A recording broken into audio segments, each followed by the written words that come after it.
हमें हमारा ड्यूक कैलियोस और डचिस एलिस दिखाई जाती है और वो एलिस को वहां पर लेके आया था अपने दोस्त की शॉप पर। तो हमारी कहती है वाओ ये जगह तो कितनी ज्यादा प्यारी है, मुझे कभी आइडिया नहीं था कि इतनी ज्यादा खूबसूरत शॉप भी हो सकती है। तो वो कहता है अच्छा तुम्हें ये पसंद आई, फिर तो बड़े मजे की बात है। और तब वो लोग कमरे में आते हैं और तभी वहां पे घंटी बजती है। तो हमारी कहती है वाओ ये जगह तो बहुत ही ज्यादा खुली है। और तब वहां पर देखिए तो वहां पे एक बिल्ली भी बैठी हुई थी। वो कहती है देखो ना यहाँ पर एक कैट भी है, लेकिन जब उस बिल्ली के पास जाती है तो वो बिल्ली उसमें गिराती है। तो हमारी कहती है हैं मैंने क्या किया।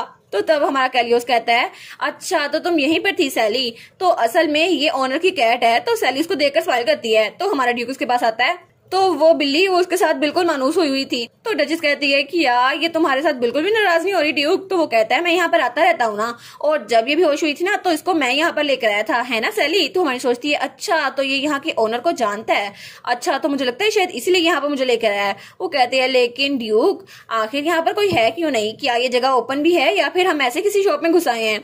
तो वो कहते हैं हाँ ये जगह ओपन है और अभी थोड़ी देर में यहाँ का मालिक आ जाएगा। तो हमारी सोचती है वाओ क्या पता ये कैट ही कोई एम्प्लॉय बन जाए, है ना, बड़ा मजा आएगा। लेकिन कैट तो वहां लोटपोट हो रही थी। तो हमारी कहती है ये मियाओ मियाओ क्यों कर रही है, ये तो बड़ी खुश लग रही है। तो हमारा हीरो कहता है तुम फिक्र ना करो ऑनर यहाँ पे आता ही होगा, चलो वहां जाके बैठते हैं। और तब वो लोग एक जगह पे आके बैठ गए थे। तो हमारी एलिस तो उस माहौल को देखकर बहुत ज्यादा पुरस्कुन हो गई थी। तो हमारी हीरोइन कहती है यहाँ पर तो हर तरफ हरियाली हरियाली है, देखो ना कितना प्यारा माहौल है। तो ड्यूक कहता है हाँ अच्छा तो लग रहा है। तो हमारी हीरोइन कहती है एक कोजी शॉप और यहाँ का ओनर जिसके पास क्यूट सी बिल्ली है, तो जरूर इस शॉप का ओनर क्यूट सा होगा, है ना, जिसके पास इतनी क्यूट सी बिल्ली है। तो तब इसको आवाज आती है तो वो कहती है लगता है इस शॉप का ओनर यहाँ पर आ गया है। तो जब वो वहां पर देखती है वो कहती है क्या ये फुट स्टेप तो बिल्कुल भी नॉर्मल नहीं लग रहे, और वहां पर एक गंजा सा आदमी था। तो वो कहता है ड्यूक आप सच में वापस आ गए, मुझे लगा नहीं था कि आप मौत से वापस आ जाएंगे। तो हमारी एलिस उसको देखती है तो वो उसको बड़ा ही डरावना लग रहा था, वो तो बड़ी डर जाती है। वो कहती है कि आखिर ये है कौन। तो तब वो तो उसके सामने बहुत ज्यादा बड़ा लग रहा था। हमारी सोचती है आखिर ये आदमी है कौन, ये तो बहुत ज्यादा खतरनाक लग रहा है। तो वो आदमी कहता है सबने कहा था कि तुम उठोगे नहीं, लेकिन मुझे लगा ही था कि तुम उठ जाओगे, अच्छा हुआ कि तुम उठ गए, वरना मैं तुम्हें जान से मार देता, और वैसे भी मुझे पता था कि तुम इतनी जल्दी मार नहीं सकते। और तब वो ड्यूक के कंधे पे हाथ मारता है, लेकिन ड्यूक तो पूरा का पूरा हिल जाता है। तो हमारी सोचती है क्या उसने कैलियोस को मारा, ये तो बहुत ज्यादा खतरनाक लग रहा है। लेकिन तभी कैलियोस वो स्माइल करता कहता है आखिर तुम ड्यूक को हाथ कैसे लगा सकते हो, तुम तो हमेशा की तरह रेकलेस हो। तो हमारी सोचती है हैं ये एक दूसरे को जानते हैं। तो ड्यूक कहता है ना हाकुन तुम बिल्कुल ऐसे ही हो जैसे पहले थे। तो हाकुन स्माइल करता कहता है हाँ बिल्कुल, और मुझे खुशी हुई कि तुम अभी तक जिंदा हो, चलो बस यही बात थी।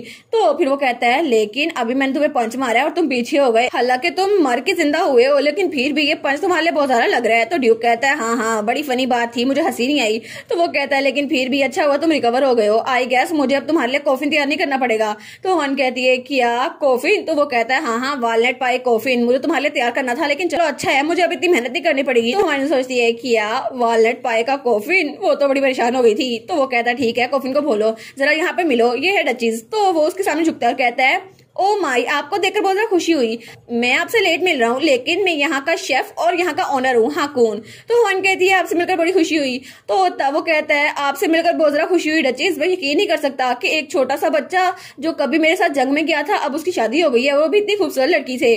तो मन कहती है क्या छोटा सा बच्चा। तो तब ड्यूक कहता है आखिर आप किसकी बात कर रहे हैं, मैं बड़ा हो गया हूँ। तो वो कहता है अच्छा बस काफी है, अभी जाओ हमारे लिए पाई बेक करके लाए, और अगर आपने कोई टाल मटोल की ना हम अभी चल जाएंगे। वो कहता है नहीं मैं अपने प्रीशियस गिफ्ट्स को खाली हाथ नहीं जाने दे सकता, मैं अभी वो लेकर आता हूँ। तो तब वो वहां चला गया था। तो ड्यूक कहता है तुम तो बहुत ज्यादा सरप्राइज लग रही हो। वो कहती है हाँ मैं थोड़ी सरप्राइज हूँ, क्योंकि जैसा मैंने एक्सपेक्ट किया था ना ओनर उससे बिल्कुल डिफरेंट है। तो तब वो कहते हैं हाँ लगता तो है, लेकिन अब मुझे इसकी आदत पड़ गई है तो मुझे ये इतना डिफरेंट नहीं लगता। तो वो कहती है अच्छा जैसे मैं देख रही हूँ ना तो मुझे लगता है कि आप दोनों एक दूसरे को पहले से जानते हैं। तो ड्यूक कहते हैं हाँ बिल्कुल, हाकुन पहले एक मर्सनरी था, जब मैं 12 साल का था और बैटलफील्ड में गया था तो वो मेरे साथ था। तो वो कहती है क्या जब आप 12 साल के थे आप तब से उसे जानते हैं। तो वो कहती है अच्छा इसलिए वो पहले कह रहा था जब ये छोटा बच्चा था। तो तब वो कहता है हाँ बिल्कुल, और बैटलफील्ड में हाकुन ने बहुत बार मेरी लाइफ बचाई है और उसने मेरी जान दुश्मनों से बहुत बार बचाई है, अगर वो ना होता तो मैं जिंदा ना होता। और जब मैंने उसको कहा कि मेरी लाइफ बचाने के लिए आपको कुछ ऑफर करूं तो उसने कहा है अगर तुम कुछ कर सकती हो तो मेरे लिए डिजर्ट शॉप खोल देना, और तुम्हें पता नहीं है लेकिन मैं बहुत ज्यादा अमेजिंग कुक हूँ। तो तभी उसने उसको डिजर्ट शॉप लेके दे दी थी, लेकिन जब उसने डिजर्ट शॉप खोल भी ली थी तब भी वो उसके सामने रो रहा था, हर कोई मुझे देख के भाग जाता है, आखिर मेरी शक्ल इतनी डरावनी क्यों है। तो ड्यूक कहता है कोई बात नहीं, अप एंड डाउन तो आते रहते हैं जिंदगी में, लेकिन उसकी स्किल्स बहुत ज्यादा अच्छी हैं।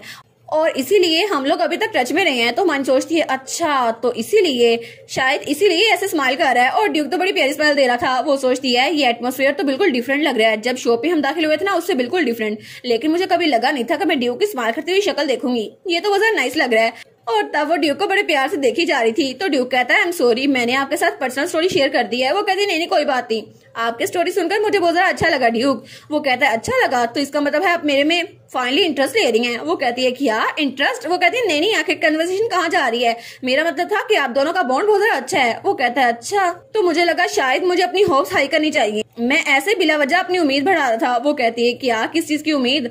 तो वो कहता है अच्छा ठीक है इस बात को छोड़ें, आप मुझे बताएं अपनी बचपन की कोई कहानी। आप बचपन में कैसी थी, आपका बचपन कैसा था? एलिस तो एलिस को देखती है, वो सोचती है मेरा बचपन, और वो सोचती है बचपन में जब मैं कोरिया में थी मैं तो हान सियून थी, और मैं तो नेबरहुड में टॉम बॉय के नाम से मशहूर थी, और मैं तो लड़कों को पलिश करती रहती थी, कभी किसी को मार दिया और कभी किसी को मार दिया। लेकिन दूसरी तरफ एलिस वो तो बहुत ज्यादा क्वाइट और जेंटल थी, वो तो कभी घर से बाहर निकली नहीं, और मैं इसको ये नहीं बता सकती, और अगर मुझे बात करनी है तो मैं अपने हान सोयन होने की बात नहीं करूंगी। तो वो कुछ नहीं बोलती। तो ड्यूक कहता है सच में आप मुझे बताएं ना आप कैसी थी? तो वो कहती है नहीं मैं तो बस ऑर्डिनरी सी थी, मेरी कोई दोस्ती भी नहीं थी, और मैं तो अकेली भरी हुई हूँ कंट्री साइड में, इसलिए मेरी कोई दोस्तें नहीं थी।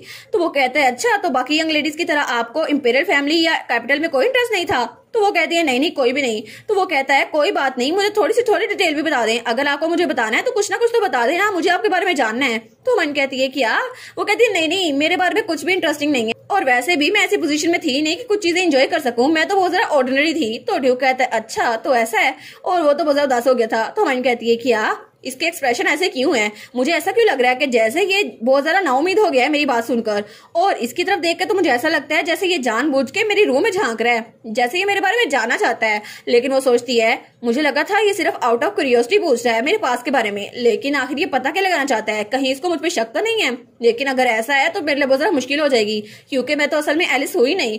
तो तब वो तो थोड़ा डर गई थी, लेकिन तभी पीछे से वही शेफा रहता है। वो कहता है थैंक यू मेरा इंतजार करने के लिए, आपका डिजर्ट आ गया है, और वो उनके सामने डिजर्ट रखता है। तो मन कहती है क्या डिजर्ट? तो वो कहता है जी बिल्कुल, मैं अपनी स्किल को अच्छे से ऑनर करता रहता हूँ, और ये देखिए मैंने खुद बनाया अपने हाथों से। और वो तो बड़ा खुश था। वो कहता है वालेट पाए तो बड़ा ही प्यारा है, आप खा के देखिए प्लीज इसे एंजॉय करें। तो ड्यूक कहता है आज तो तुम ज्यादा ही फर्स्ट बना रहे हो, पहले से ज्यादा अपनी तारीफें कर रहे हो। वो कहता है नहीं आप फिक्र ना करे। तो हमारी एलिस कहती है क्या ये इतनी ज्यादा क्लोज है? तो वो कहता है जैसे ही आप लोग कहेंगे ना कि ये डिलीशियस है मैं यहाँ चला जाऊंगा। तो ड्यूक कहता है मैं तो कहने वाला था, लेकिन अच्छा है मैं अपना मुंह बंद ही रखूं। तो तब हमारी एलिस सोचती है क्या ये मेरी वजह से कुछ नहीं कह रहा? तो तब वो आदमी कहता है डचीज आप बताए ना खा के कैसा लगा? वो कहती है ठीक है मैं इसको एंजॉय करूंगी।